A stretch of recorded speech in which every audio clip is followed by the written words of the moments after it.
So in this video, I'm going to talk you through how you can add our tracking script to your Shopify account.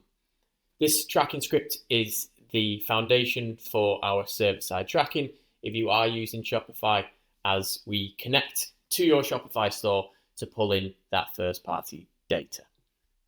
You'll be able to find the tracking script by navigating to My Tracking within Reaktion and then scrolling down to Shopify Tracking.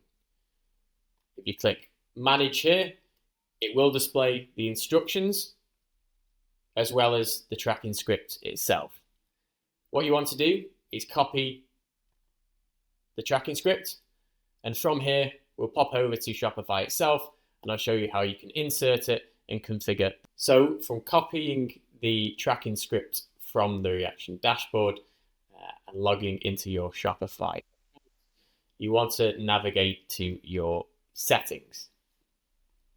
Within your settings, you should see an option for customer events, and this is where we'll be pasting in the tracking script. So scroll down here, customer events.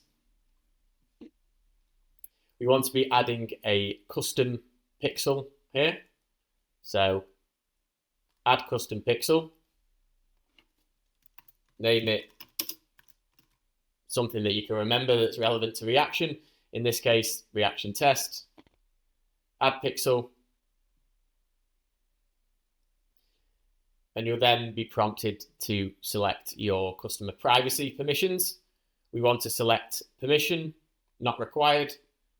And for data sale, we want to select data collected, qualifies as data sale and supports limited data use. From here, you then want to navigate to the code section at the bottom and paste in the code from Reaktion. Once all of this is done, you can scroll back to the top, click Save, and then connect.